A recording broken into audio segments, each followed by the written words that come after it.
every major record label rejected them. You know who, there was a guy named Barry Weiss had a little record label named Jive, okay, but it was a tiny record label. Basically what Barry did was said, I'll be right back, I want to get my 12-year-old daughter and see what she thinks. He went to the demographic, who is this for? It wasn't for middle-aged executives, although every one of them knows the words to buy now. It wasn't for them. One guy said, who are we writing this for? We're writing it for these, 12 to 16-year-old girls. Why don't we go ask them what they want? He did. He signed Backstreet Boys. He signed NSYNC. He signed Britney Spears. After all the major labels passed on them, and Jive became a multi-billion-dollar label because he figured out that you should ask the buyer, not the person sitting next to you if they are not the buyer. Very quick story that happened for me there on that. When we were first launching Priceline, because I had some successful companies before, there was a guy from the Wall Street Journal that sort of kept tabs on me. And he called one day and said, what are you doing now? And I explained it to him. And he said, okay, let me get this straight. You don't know what airline you're flying. You don't know what time you're going. You don't know where you're connecting, and you have to pay in advance? And I said, sure, that's Priceline. And he said, that's the stupidest thing I've ever heard of. Nobody will use that. Okay? And I rustled some papers. And he said, what are you doing? I said, pulling up the marketing budget. And he said, what does it say? And I said, the total advertising dollars I have allocated for you and everybody you know is, hey, guess what? 0. I said, you are so far off. I would never expect you to use this. In fact, not only do my customers not work for the Wall Street Journal at $150,000 a year salary, but they don't even read your paper. Okay, my customers are in Kmart pushing the cart around waiting for the $1.69 blue light special. We went and talked to those people, and we said, do you fly? Nah, I can't afford it. So would you go to your sister's wedding for $100? Sure, but the ticket's $600. Would you get up at 6:30 in the morning and connect through St. Louis if we could get you there for $100?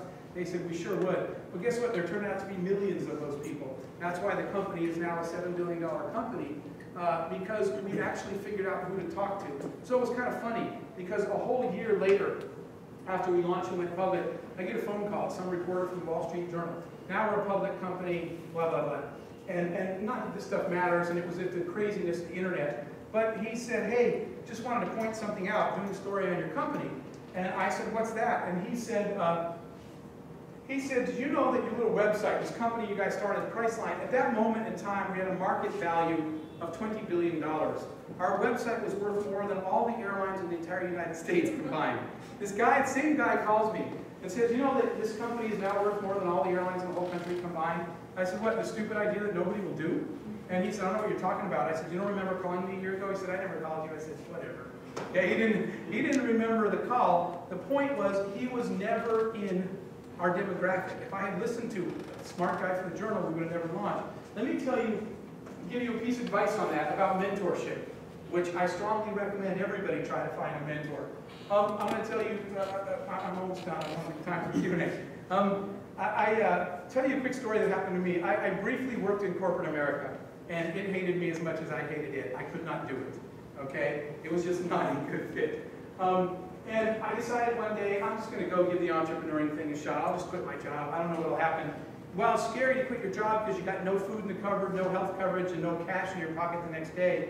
Guess what's the greatest motivator in the world? It's called no food in your cupboard, no cash in your pocket, no health coverage. I got up the next morning, said, well, I guess my next meal ain't coming until I find it, so I better get going. That was a pretty good motivator. But here's what happened when I went to quit. The smartest guy in the company was a senior executive named Charles. Everybody wanted to be Charles. Everybody looked up to him. He's the man. Okay, we all wanted to be Charles. So I had to go tell him, Charles, I'm quitting. And he said, well, I said, he said, what are you going to do? I said, I'm going to go out and start my own company. He started laughing. I said, why is that funny? And he said, Jeff, you will never be anything but a failure in business. And I said, wow, that's pretty stunning from the guy everybody looks up to.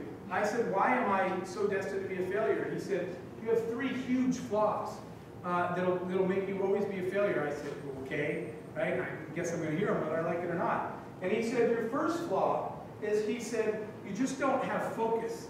He said, you're always working on 15 different things.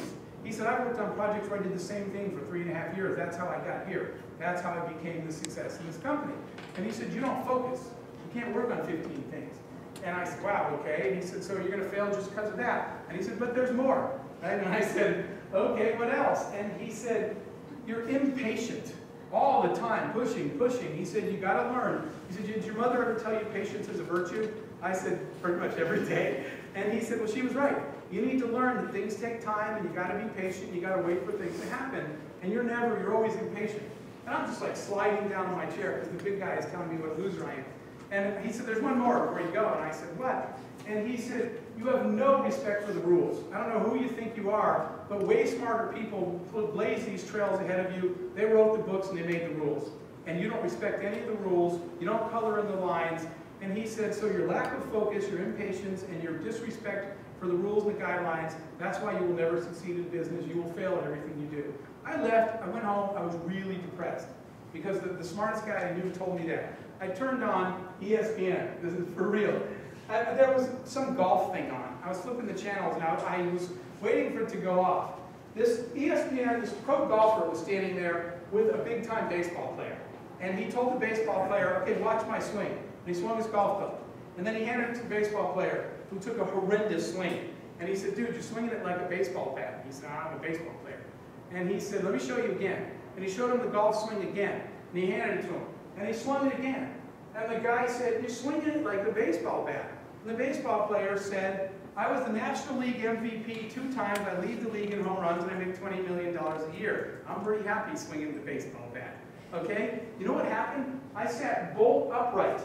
A complete epiphany. And I realized something. All my friends were golfers, and I wanted to be a baseball player. Everybody in my world, keep your friends, keep your family, but don't necessarily listen to them. Do not take, if you want to be a baseball player, why are you taking advice from golfers? So I realized, Charles, he's a golfer. I don't want to be a golfer. I don't want his job, and I don't want to be him. I want to be an entrepreneur, not a corporate guy. So I went out and tried to find a baseball player. I found an entrepreneur I talked him into as a mentor, just having lunch with me. A guy, I figured, I want to model his career. So I found somebody whose career looked like what I want to be when I grow up. I went and had lunch with him, and he said, "You're going to love this." He said, "Jeff, you're going to be really successful at entrepreneuring." And I said, "Why?" And I kid you not, he said 3 reasons. He said, 1, you're a wonderful multitasker. And I said, "Oh, really? Yesterday I lacked focus because I wanted to do 14 things at once." He said, "No, you have to do 14 things at once. That's why you'll succeed." And he said, "But there's more." And I said, "What?" And he said, "Entrepreneurs don't wait for things to happen, they make them happen." He said, "Your natural impatience will serve you well. Get it done. You never want to wait for things to happen, you always do it." And you can already guess what the third thing was. He said, "Innovators, entrepreneurs blaze new trails. They try things that everyone else thought were stupid." The Wall Street Journal told me Priceline was stupid. He said, "Innovators, entrepreneurs, they try it anyway because they do their research, they listen to the right people, and they give it a shot." So how amazing that when I asked a golfer, "Watch my swing," he said, "You suck at golf." When I asked a baseball player, he said, "Hey, you want to play on our team because you're pretty good." The reason I tell you that whole story is find mentors whose career you want to model, and don't take your advice from the people that just happen to be around you. Take your advice from the people you want to be like. I'll do this one very quick because it's really obvious. Whatever it is you're setting out to do, you're not ever as smart as you think you are. You cannot do this alone. It amazes me how people, I've been a CEO for a long time, it amazes me when I meet other CEOs who are threatened by people smarter than them. I want to be, to give the sports analogy, I don't want to be the coach. Hell, if I'm the coach and the players, and I'm better than the players, I got a pretty bad team. I want to be the coach with 6 guys on the all-star team. Okay? You want to hire people smarter than you. You want to team with people smarter than you because you want to win. It doesn't matter whose idea was best. It matters that your team came up with the best idea. So check your ego at the door, or it will prevent you from ever going out that door. I think the second to last piece I want to cover here is whatever you do, whatever your idea is, and this includes for you guys personally. One of the things that David does in ColorJar is help people create personal brands. You need to have a brand. And one of the lessons that we learned in messaging, a quick note, at the end of the first year, we were particularly proud of an accomplishment since Priceline was a brand new company. Priceline, at that point, we were, according to the Brand Institute, the 2nd most recognized brand name on the entire internet worldwide at one point, after we started the company. It was Amazon, eBay, and Priceline were the big 3 back then. That was not an accident. That was because we focused on creating a brand and then live it. So here's 2 examples. Walmart, you will never see a Walmart ad where they say, "Our friendly and available service agents will help you in the aisle." Are you kidding? I can't find, if I was on fire, they wouldn't even put me out at Walmart. They would say, "Get in line, please." They don't sell me service, they sell me price.